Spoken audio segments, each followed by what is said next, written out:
Eh, Muchas gracias, Mauricio, por la introducción. I apologize to the people that do not speak Spanish, but I'd rather give my presentation in Spanish in this case.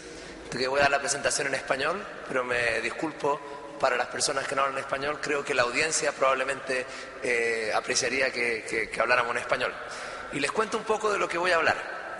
En la sesión de la mañana vimos una cierta interacción entre las máquinas y las personas. Y esa interacción entre las máquinas y las personas que vimos es una interacción a nivel más como del individuo, a nivel del sistema nervioso. Ahora yo voy a estar hablando un poco de la interacción más que existe entre la máquina y las personas a un nivel de una sociedad, ¿ya? Y para contarles esta historia voy a empezar con un ejemplo, ¿ya? Y que lo voy a usar para ilustrar algunos de los proyectos que estamos realizando en nuestro grupo. Entonces, a principios del siglo XX, William Howells, ya que él, el editor de la revista Harper, le pidió a Charles Murphy Robinson que escribiera unos artículos sobre la componente estética de las ciudades. ¿Ya? Robinson recientemente había escrito un artículo para la revista The Atlantic que había sido muy popular, ¿ya? En el cual describía cuáles eran las cosas que se podía hacer para embellecer los ambientes urbanos. Robinson fue pagado por la revista Harper a varios lados. Entonces fue a visitar París, fue a visitar Londres y fue a visitar Bruselas, ¿ya?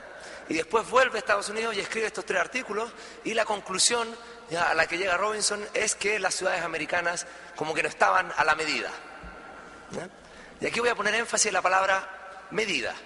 ¿A qué se refiere con que estaban en la medida? ¿Ya?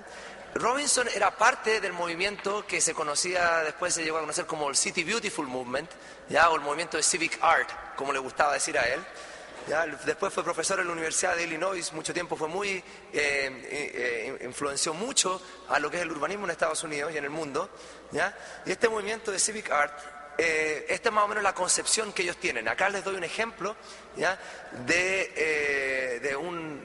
esta es una concepción artística, ¿ya?, que fue presentada en la Feria Columbina de 1893.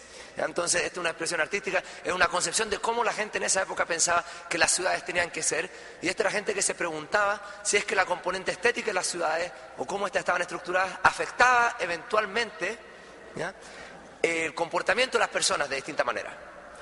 Probablemente esto es el principio de una historia bastante larga, esto es el principio del siglo XX. Después viene Ebenezer Howard. Ebenezer Howard viene con el concepto de lo que es el Garden City, o la ciudad jardín, ¿ya?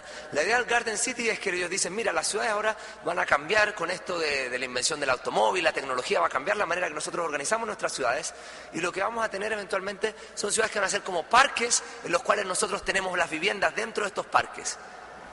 Esta es como la idea de los suburbios, la idea de mucho de lo que tiene Santiago. Santiago es una ciudad que en cierta manera creció arrancándose de sí misma, y creció como en unos anillos que van cada vez a menor densidad y más lejos, ¿cierto? Ya.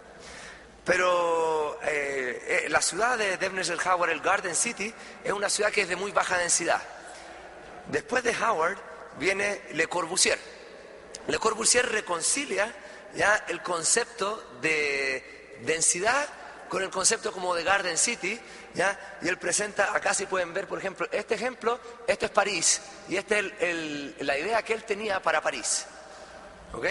Entonces él tenía la idea de construir todas estas torres grandes, y en una ciudad en la cual no tenías calles, tenías edificios metidos dentro de parques y autopistas, ¿ya? Esa era su concepción de ciudad. Y acá lo que sería como Le Corbusier, ustedes lo pueden ver en partes como las torres de Tajamar, sería como un ejemplo de la influencia, ¿no es cierto?, de Corbusier, o todo lo que está atrás, las torres que están detrás, por ejemplo, la Casa Central de la Católica, ¿ya? Otro ejemplo es Stuyvesant Village en Nueva York, que es un sector de más o menos como 30 cuadras, en las cuales ya no hay calles, ¿ya? Es como un parque donde están todos estos edificios que se ven básicamente todos iguales. Otro ejemplo de la arquitectura de Le Corbusier es estas casas, las casas de Robert Taylor Homes, que estaban en Chicago, ¿ya?, que fueron construidas en los años 60, y eventualmente terminaron. A ver, ¿se puso la película o no se puso la película? ¿La habíamos probado?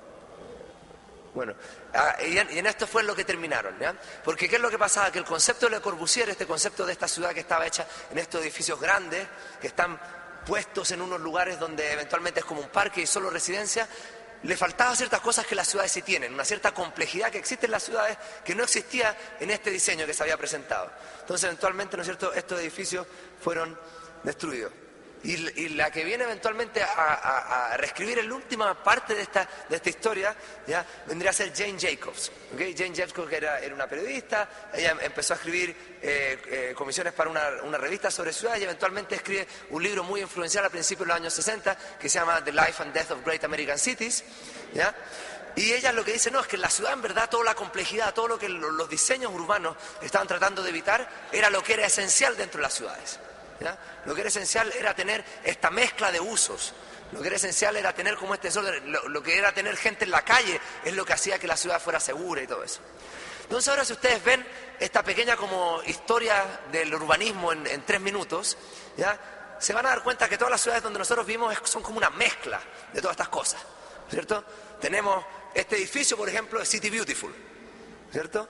Pero tenemos torres acá en Santiago que son como Le Corbusier, tenemos suburbios que son como Garden City, ¿ya? Y tenemos partes, por ejemplo, como acá el barrio Las Tarrias, que sería más como lo que Jane Jacobs habla, ¿no es cierto? En ella, en su caso, era el Village de New York, era el barrio de ella, ¿ya?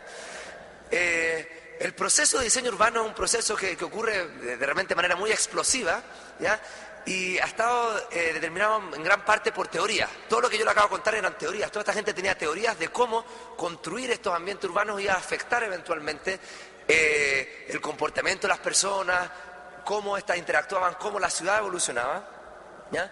Pero de repente este proceso es muy rápido y hay que tener maneras de informar y que maneras de testear estas teorías. Les voy a dar un ejemplo de la velocidad de este desarrollo. Acá estamos en el año 1990 y ustedes ven esta flechita roja, ¿ya? En la siguiente transparencia esa flechita roja va a estar a escala, ¿ya? Entonces, no sé, ¿alguien sabe qué lugar es este? ¿Y ahora? Bueno, ¿no es cierto? Es Dubái, ¿ya? Entonces ustedes ven, esta es la flechita roja, está ahí, ¿ya? Ese es el cambio. Entonces ustedes ven que es un proceso como bastante acelerado, donde hay que tomar, ¿no es cierto?, un gran número de decisiones que son tomadas a través de más que nada como criterios teóricos y con muy poca data. Y nos queda siempre la pregunta, ¿cómo los lugares nos hacen sentir? ¿Ya? ¿Qué hace que un lugar nos haga sentir seguro? ¿Qué hace que un lugar se vea moderno? ¿Qué hace que un lugar se vea más único? ¿Que un lugar se vea de una cierta clase social? ¿Que un lugar se vea más vívido? ¿Ya? Y son preguntas que uno dice, bueno, estas son preguntas como quizás no tanto que se prestan para una ciencia cuantitativa. Entonces yo me hacía esas preguntas porque cuando uno viaja mucho, empieza como a pasar en distintas ciudades y uno empieza como a hacerse esas preguntas inevitablemente. Pero yo soy un tipo que soy muy cuantitativo, me gustan mucho los datos. Entonces dije, bueno, ¿cómo vamos a ser capaces de medir eso? Entonces, un proyecto que nosotros hacemos para poder eventualmente contestar a esas preguntas, medir esas preguntas, este proyecto Place Pulse. Entonces nosotros decimos, mira, en verdad las fotos ya están. Google, no sé por qué, puso todas las fotos disponibles de un montón de ciudades en esta herramienta que se llama Google Street View. Entonces nosotros tomamos las fotos de Google Street View, las podemos comparar y le preguntamos a las personas, entonces, ¿qué lugar te parece más único? ¿1 o 2? ¿Qué dirían ustedes? 1 o 2 en este caso. No sé si en el marcador del Colo se ve mejor, porque ahí está el marcador del estadio que pusieron. Pero se ve 1 o 2, dirían 2. ¿No es cierto? Ahora, ¿qué lugar como se ve de una clase social más alta? ¿La foto 1 o la foto 2? 2. ¿Ya? ¿Qué lugar se ve más seguro? 1 o 2. 1. Entonces la gente puede responder estas preguntas. Son preguntas muy simples, ¿ya? Son preguntas muy, muy simples. El truco es que son preguntas muy simples, con data que ha sido recolectada por otros fines, ¿ya? Y eventualmente, ¿esto qué es lo que nos permite hacer?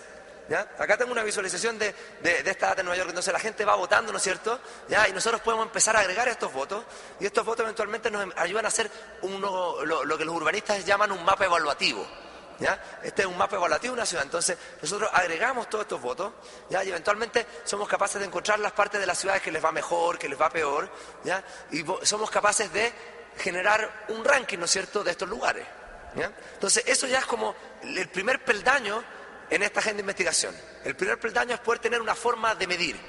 Cuando ya tenemos una forma de medir, tenemos una forma de poder construir sobre esa medida y tener estos métodos cuantitativos. Entonces ahí van viendo, la barra, ¿no es cierto?, va bajando, y fueron de los lugares que se veían más upper class a less upper class en New York. Si se dan cuenta, en Nueva York es un lugar que el 80% casi de la ciudad no se ve como lo que uno ve en las partes de Manhattan que son más lentas. Entonces esto, por ejemplo, nos ayuda a hacer estos rankings, pero obviamente lo que nosotros no queremos hacer es solamente un concurso de belleza. La idea no es hacer un concurso de belleza para las ciudades, se puede hacer mucho más. Por eso digo, este es el primer peldaño. Entonces les doy un ejemplo de lo que más se puede hacer. Los lugares que se ven seguros también tienden a parecer de clase social más alta. Hay una correlación entre la medida de las dos. ¿Ya? Pero también hay outliers. ¿Qué es un outlier acá? ¿Qué es un tipo que no satisface la regresión? Bueno, es un tipo que en este caso, por ejemplo, este es un lugar que se ve de clase alta, pero no seguro. ¿Ya? Es una pregunta que habría sido mucho más difícil contestar para la gente. La gente solo contestaba preguntas binarias. Contestaban 1, 2 o igual. En una pregunta muy simple, pero ahora agregando esa respuesta nosotros podemos identificar ese lugar. Este es un lugar que se ve de clase social alta, pero inseguro. ¿Ya? Le vamos a preguntar un lugar que se ve de clase social baja, ¿ya? Pero seguro. Un lugar como más vívido, con más movimiento, ¿no es cierto? ¿Ya? Nos podemos preguntar también un lugar que se ve, por ejemplo, único, pero no seguro. ¿Ya? Y vamos identificando estas cosas de a poquito, ¿ves? Un lugar que se ve seguro, pero no único. Así como mundano, por así decirlo. ¿Ya? Y podemos identificar también un lugar que se ve seguro y único. ¿Ya? Entonces le damos ahí un punto a los urbanistas que pusieron también los arbolitos esos que le dan un aspecto de paisaje. ¿Ok? Esta es una cierta cosa que uno puede hacer, pero en verdad uno puede hacer mucho más. Uno se puede hacer la pregunta, ¿no es cierto? La pregunta que todo el mundo probablemente se está haciendo es, bueno, ¿cuáles son los features, ¿no es cierto? Las cositas dentro de esta imagen que me afectan la evaluación. Entonces, el truco es el siguiente, esto es muy simple, porque ¿quién te dice que las imágenes que la gente tiene que votar tienen que ser 100% reales? ¿Cierto? Entonces, esta imagen es una imagen falsa, una imagen modificada. ¿Ya? Esta es la imagen real. ¿Ya? Entonces, ¿no es cierto? Ir a recoger la basura, ¿no es cierto? Cuesta, uno le duele la espalda, ¿no es cierto? Pero sacarla en Photoshop, uno le duele el hombro nomás, ¿verdad? De mover la mano. Entonces uno la puede sacar, ¿no es cierto?, fácilmente en Photoshop y uno puede preguntarse, entonces, bueno, ¿cómo hacer ese pequeño cambio afecta? Entonces uno tiene un experimento, en ciencia uno hace un experimento con un control. Holding all else equal, uno cambia solo un pequeño factor, ceteris paribus, quiere decir, dejando todo constante. Entonces, ahora, esto es como sale ahora, qué tan seguro se siente el lugar con la basura o sin la basura. Es un efecto que es estadísticamente significativo, que nosotros podemos medir. Entonces ahora ya podemos comparar cuánto nos cuesta sacar la basura con cuánto vale sacar la basura. ¿Ya? Esta también es una foto modificada. Esta es la foto original. ¿Ya? Nosotros podemos, ¿no es cierto?, hacer un trabajo en el que arreglamos la superficie, ¿ya?, del pavimento. ¿Ya? Le hacemos la misma pregunta, y acá vemos la diferencia también, el efecto que se genera a través de haber arreglado la superficie. ¿Ya? Esta aquí es la foto original, nosotros podemos arreglar la superficie, en este caso, ¿ya? Y después podemos quitar el poste de acá atrás. Entonces ahora tenemos dos mutaciones, vamos haciendo como mutaciones, ¿no es cierto? ¿Ya? Entonces ahora comparamos, ¿no es cierto?, las mutaciones, vamos, clicker que se puede, y vemos ahora que, por ejemplo, el trabajo de haber cambiado la superficie se afectó, pero en este caso estos cables, que no había muchos cables, aquí no hay una diferencia significativa. ¿Ya? Entonces hay un efecto de aquí a acá, pero no hay un efecto entre estas dos. ¿Ya? Y finalmente, acá, ¿no es cierto?, tenemos hartos cables, tenemos los cables de un tranvía, esto en Austria, ¿ya? Y podemos, con harto trabajo de Photoshop, sacar los cables del tranvía, ¿ya? Y comparar, y también vemos que hay un efecto cuando removemos los cables. ¿Ya? Entonces, ¿qué es lo que muestra esto? ¿Cuál es la idea como un poco que está detrás de esto? ¿No es cierto? Nosotros partimos hablando de arquitectura, urbanismo, hablamos que había todas estas teorías, ¿ya? Y que eventualmente no había data para estas teorías, ¿ya? Pero hemos empezado a generar data, ¿por qué? Porque estamos interpretando la Internet de una manera distinta. Estamos interpretando la Internet como una noria, como un molino de agua, ¿ya? Entonces, ¿qué es lo que pasa? En la Internet uno tiene flujo, este flujo es gente haciendo clics, ¿ya? Y hay billones de clics que la gente hace en Internet. ¿Ya? Entonces es como un río, que hay un flujo, y la pregunta es cómo uno le pone, ¿ya?, cómo uno pone esta rueda, este molino, tal que agarra estos clics y los transforma en algo que es capaz de procesar información en este caso. ¿Ya? La rueda de agua tiene dos componentes en la analogía. Una es que uno está tomando como un flujo y lo está canalizando, ¿ya?, en el procesamiento, en este caso de información. En el caso de una rueda de agua tradicional, en general es un molino para poder moler grano, ¿ya? Pero el otro es que esto canaliza. ¿Por qué? Porque el Internet 2.0, ¿qué es lo que ha tenido? ¿Ya? El Internet 2.0 es que ayuda a que toda la gente, lo que puede hacer, ¿no es cierto?, es que alguien escribe un artículo en el diario, la gente todas después se pelea en los comentarios, ¿ya?, y todos pueden participar, pero eso no canaliza nada. Entonces uno tiene 500 comentarios, pero los 500 comentarios representan una forma desestructurada de participar, ¿ya? En el concepto de pools, lo que nosotros tenemos es una manera de que todo lo que la gente opina en verdad se está siendo agregado, porque hay como un lenguaje común en el cual se agrega, ¿ya?, y eventualmente esto es lo que nos permite tener el poder de poder hacer inferencia estadística. Entonces también está el aspecto de procesar y el aspecto de canalizar. Pero lo que sucede es que eventualmente entender un nuevo medio lleva tiempo. Entonces déjenme darle otro ejemplo. Estos son los hermanos Lumière. Los hermanos Lumière, como ustedes saben, ellos son los que desarrollaron las primeras cámaras cinematográficas. Entonces cuando ellos desarrollan las primeras cámaras cinematográficas, ¿qué es lo que pasa? La gente, desarrolla esta nueva cámara cinematográfica, ¿y qué es lo que hacen? Bueno, filman obras de teatro, o filman así como cosas de la vida cotidiana, ¿ya? Pero filmaban obras de teatro, ¿por qué? Porque eventualmente tenían un nuevo medio, ¿ya? La cámara fotográfica es un nuevo medio, pero no se les había al principio, como ocurrió, no se había desarrollado la corriente artística que construye sobre ese medio, en el cual tú te das cuenta, en verdad, yo puedo ahora hacer una película en que el tiempo va para atrás, ¿ya? En que yo muestro una persona adulta y en la siguiente escena lo muestro joven, ¿no es cierto? O que puedo mostrar una escena en un lugar y otra escena en otro lugar muy distante del mundo, ¿ya? Y puedo hacer todo ese tipo de cambios, toda la flexibilidad que te da este nuevo medio. Y se demoraron como 15 a 20 años en desarrollar las primeras ya como películas que nosotros reconoceríamos como algo que fue escrito y planeado considerando la tecnología que existía. Porque el teatro consideraba otra tecnología, ¿no es cierto? Consideraba un escenario, consideraba disfraces, consideraba, ¿no es cierto?, cosas de escenografía, pero no consideraba toda la flexibilidad que te da este nuevo medio. Entonces, hay un nuevo medio que ha sido generado con la Internet y de cierta manera este nuevo medio lo que nos ha dado es una infinidad de datos que antes no existían. Tenemos un acceso a una cantidad de datos mucho, mucho, mucho mayor que el que había antes y hemos hecho un trabajo, yo diría, bastante mediocre en algunos círculos para poder extraer e incluso compartir estos datos. Entonces les voy a dar un ejemplo. Hay una corriente que se llama Open Data. Open Data es un esfuerzo internacional en el que participan muchos países, ¿ya?, en el cual la idea es hacer disponibles datos de multilaterales o de gobiernos, tal que uno pueda aumentar la transparencia de las instituciones y uno pueda empoderar a ciudadanos y a funcionarios públicos por igual a que ellos hagan uso de esta data para tener nuevos usos. Entonces acá, por ejemplo, este acuerdo a data.gov, no sé si han ido, data.gov es la del gobierno de Estados Unidos, acá hay data.gov.cl, ¿ya? Entonces les voy a dar un ejemplo de que, dado de este esfuerzo, que es lo que una gran organización como la OECD te ofrece con Open Data. Entonces mi abuelito, él es contador. ¿Ya? Yo desde niño lo veía que él tiene como estos libros grandes así, donde tiene un montón de números y él los calcula y los borra así con liquid paper, ¿ya? Y eventualmente eso es como él maneja los datos. Y la OECD cuando hace Open Data, básicamente te pone estos libros en la pantalla. Eso es lo que te da para ofrecer, ¿ya? Una información estructurada de una manera que es muy poco accesible, ¿no es cierto? Ya no hay como una API, una interfaz que uno puede hacer para construir, para nada. Vamos a las Naciones Unidas. Naciones Unidas es un presupuesto de 2.000 millones de dólares al año. Estados Unidos paga un cuarto de ese presupuesto. ¿Y qué es lo que las Naciones Unidas tienen que ofrecer? ¿Ya? Este es el principal sitio de data de las Naciones Unidas, el UN Comtrade.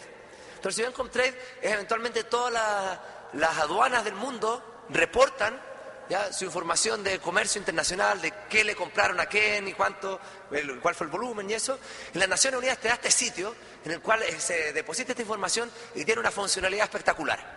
Entonces uno puede ir a este sitio y lo que puede hacer es que uno dice, mira, obviamente es un sitio pagado, uno lo puede acceder a través, por ejemplo, yo en MIT lo accedo a través de que la biblioteca compra una suscripción, ¿ya? Y lo que uno hace es que llega y dice, bueno, entonces voy a elegir una lista de países, voy a elegir una lista de productos y voy a submitir un query. ¿Ya? Así que, ¿no es cierto? En Google ustedes están sometiendo un query, pero acá ustedes someten un query y lo que hace el sistema es que eventualmente les dice, sí, lo voy a poner en la cola, entonces después de 1 o 2 días te va a llegar un email, ¿ya? Y después de 2 días te va a llegar un email que te va a dar permiso para que tú puedas bajar este archivo que se demoró 2 días en generar. Entonces decimos, no, eso no hace sentido. Eso no tiene nada que ver con la tecnología, eso tiene mucho que ver con, yo creo, la organización que está desarrollando esta tecnología. Porque en Google yo soy capaz de buscar toda la web con autocomplete. Entonces hay algo raro acá, hay algo raro, tiene que haber algo raro en esto de Open Data. Entonces nosotros hicimos una alternativa, entonces demuestro la alternativa. Nosotros tomamos toda esta data, toda la data de ese sitio y nosotros en vez de mandarte un email después de 2 días, te generamos una visualización después de un par de segundos, ¿ya? Que te responde gráficamente cualquier pregunta que ustedes tienen con respecto a la data de comercio internacional. Entonces, esta, por ejemplo, es la estructura productiva de Turquía y cómo va evolucionando. Este cuadrado grande acá representa algodón. Y acá vamos pasando el año 70. Y si se fijan, estos cuadrados verdes acá van creciendo. El cuadrado verde oscuro y el cuadrado verde claro. Van creciendo a medida que va pasando el tiempo. Y aquí, cuando ya sean suficientemente grandes, vamos a parar y nos vamos a preguntar qué es lo que son. Mire, eso es hilo de algodón, distintos tipos de ropa, calzoncillos, entonces son cosas de vestuario. Entonces podemos ver cómo esto sigue evolucionando, ¿ya? Podemos ver cómo evoluciona la estructura productiva de este país, ¿ya? Y eventualmente nos podemos parar, ¿ya? Y nos vamos a preguntar, por ejemplo, otra pregunta. Nos vamos a decir, bueno, ¿cómo nosotros podríamos predecir cómo va a evolucionar esto? ¿Ya? Entonces podemos hacer preguntas, por ejemplo, de, bueno, ¿cuál es el mercado internacional que este tipo de productos tienen? ¿Cuáles son los países que uno estaría en competencia cuando entre en esto? Pues también uno puede predecir esto. Entonces acá yo puedo tomar, y este es un mapa de todos los productos del mundo, ¿ya? Y los productos están conectados, es más probable que los países los coexporten. Los cuadrados negros muestran los productos que Turquía exporta ese año. Entonces Turquía exporta todo en el año 92, todo lo que tiene que ver con vestuario, todo lo que tiene que ver acá muchas cosas con material de construcción, pero también acá se fijan, hay un montón de cosas que tienen que ver ya con automotriz y los autos todavía no los exportan, no hay un cuadrado negro, pero exportan muchas cosas cerca. Y esto lo que nos permite eventualmente es predecir que van a saltar para allá.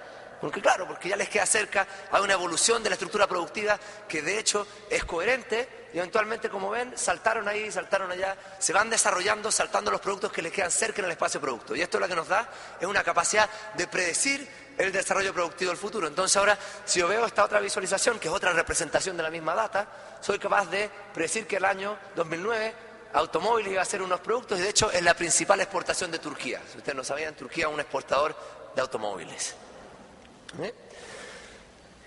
Entonces, pasemos a la siguiente. Entonces, esto es parte ya de un área de investigación más larga. La área que les conté de arquitectura es un área un poquito más nueva que hemos empezado hace un año, pero esto es parte de una área de investigación más larga que empezamos ya hace como 7 años y que recién lo publicamos en este libro, el Atlas de la Complejidad Económica, que lo pueden bajar gratis en atlas.media.mit.edu, y esa herramienta que yo les mostré también la pueden acceder gratis en ese mismo sitio.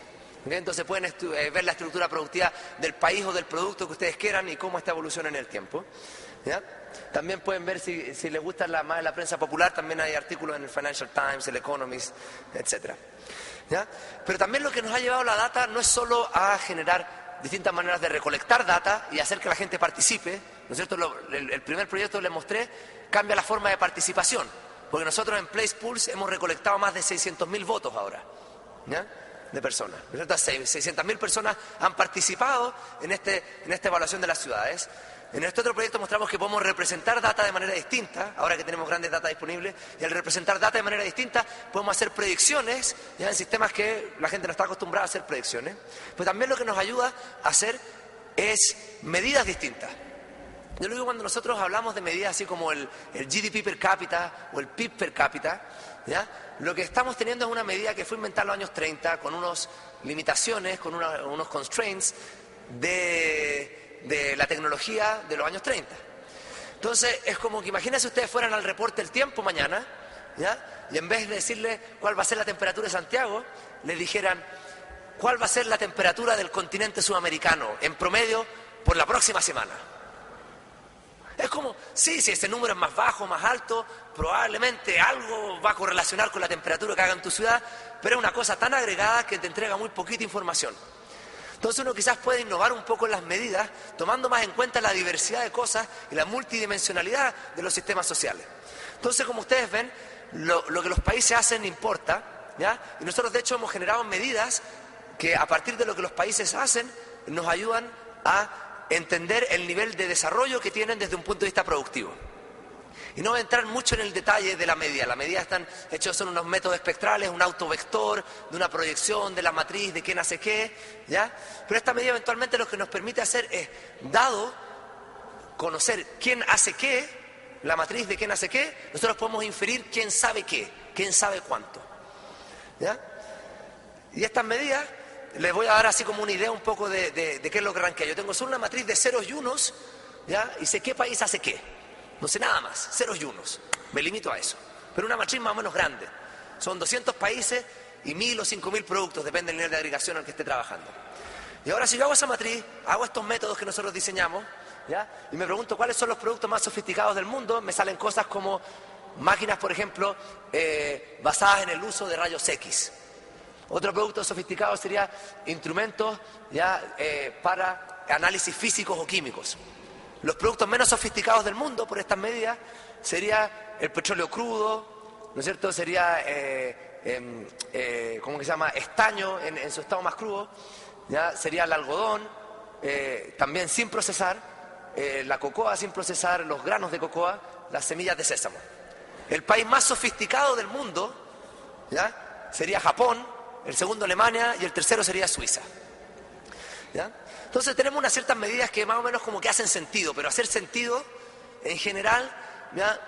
No te explica nada. Pues hay muchas cosas que hacen sentido, ¿ya? La religión hace sentido, pero no es una teoría predictiva.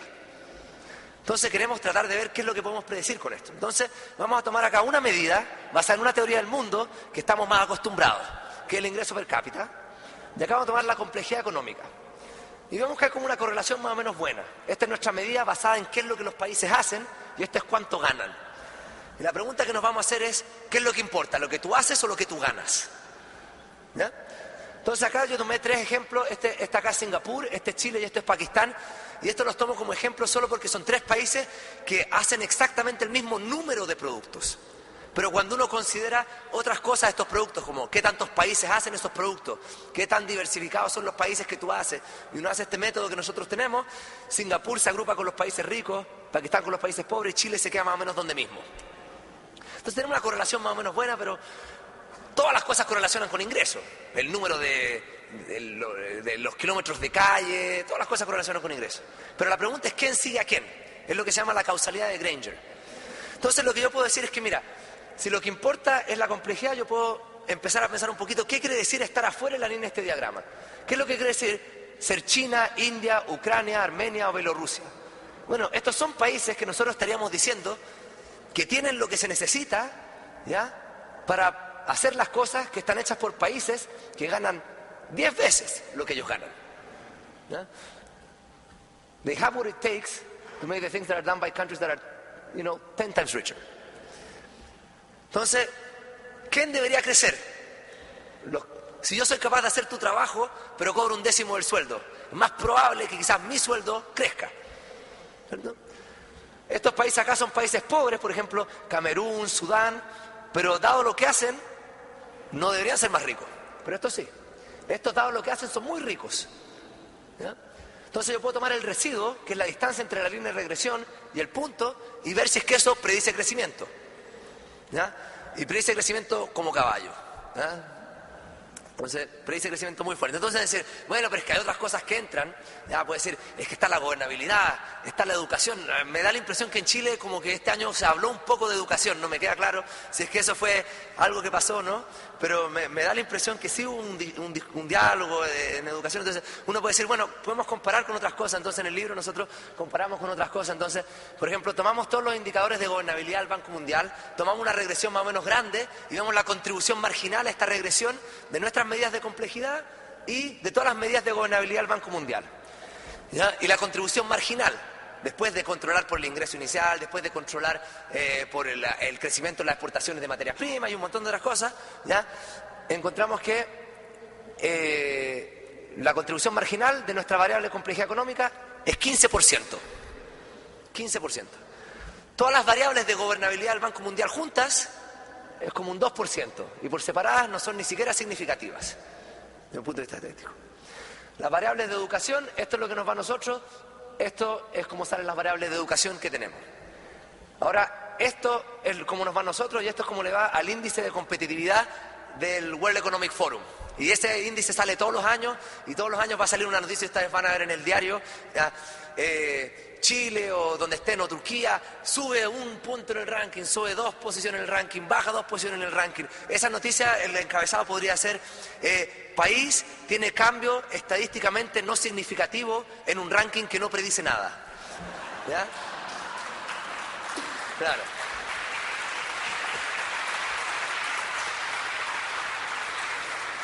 Bueno, entonces, ¿esto quiere decir que estas cosas no importen?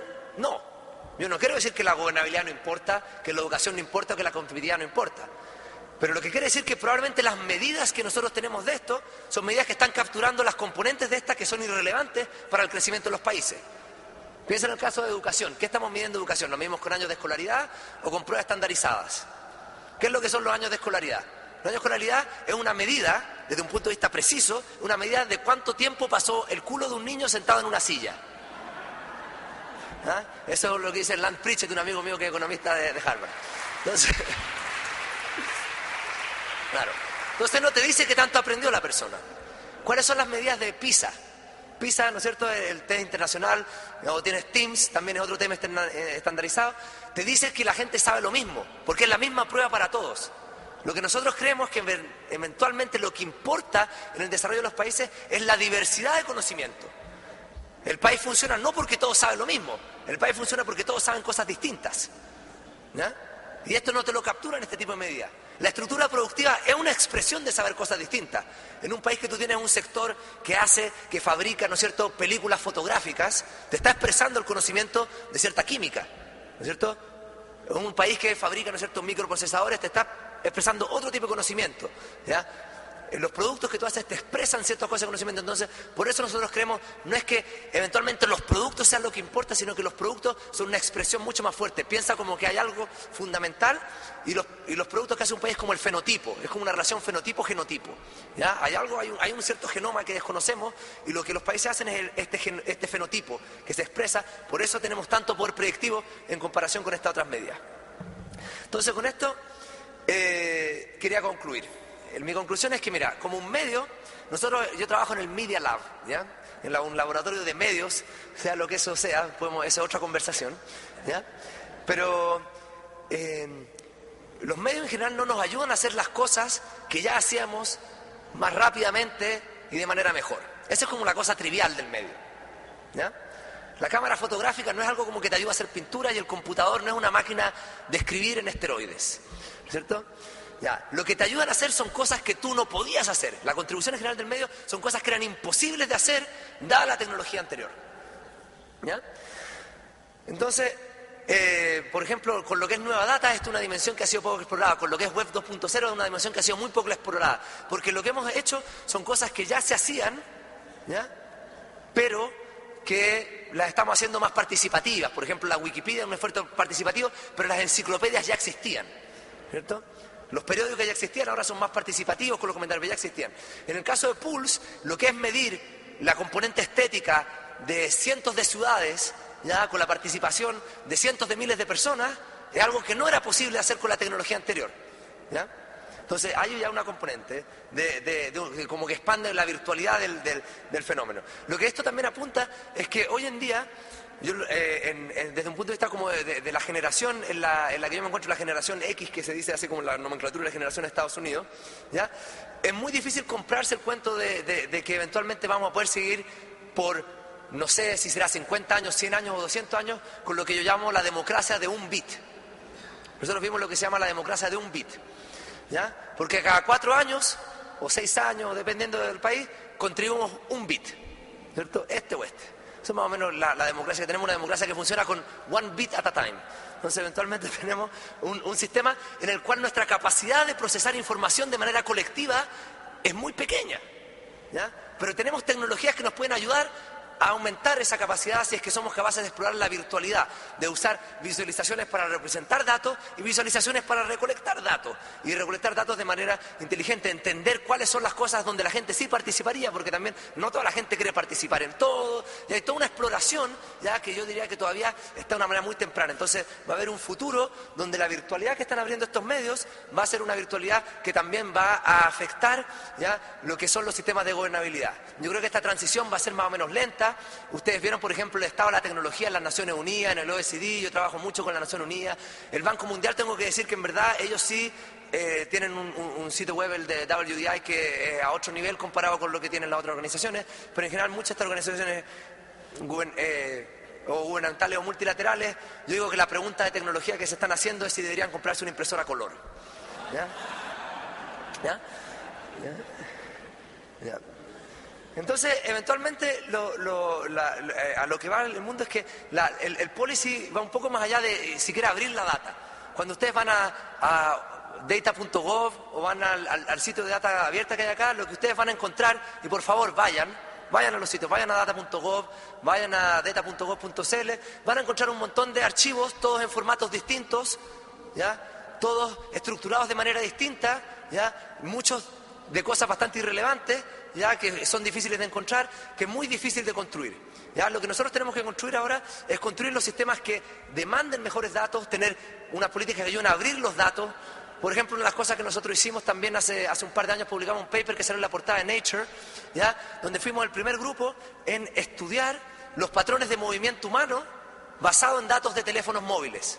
Entonces, si ustedes fijan, si vamos a hacer, por ejemplo, maneras de tratar de optimizar nuestro sistema de transporte, levantar una encuesta es súper caro, es súper lento, ya es súper poco dinámico. Ustedes todos están reportando su posición cada vez que reciben un mensaje de texto, cada vez que mandan una llamada telefónica. Esa información que se puede usar para bien. Ya, y eventualmente hay que tener una manera de tener un sistema en el cual podamos usar esa información. Entonces, en el futuro lo que vamos a tener es data, se va a transformar en un nuevo asset. ¿Ya? Vamos a una economía de los datos, ¿ya? Donde va a haber un nuevo asset class, va a haber bolsas de datos, de intercambio de datos. Van a haber gente que va a trabajar en construir aplicaciones sobre esos datos. Y en eso yo me quería quedar en un futuro, de mostrarle un poquito de cómo nosotros estamos llegando a un futuro donde en verdad los datos van a ser parte central de nuestra economía, de nuestra gobernabilidad y de nuestro día a día. Y con eso quisiera darles muchas gracias y también agradecer al equipo de gente que trabaja conmigo. Gracias.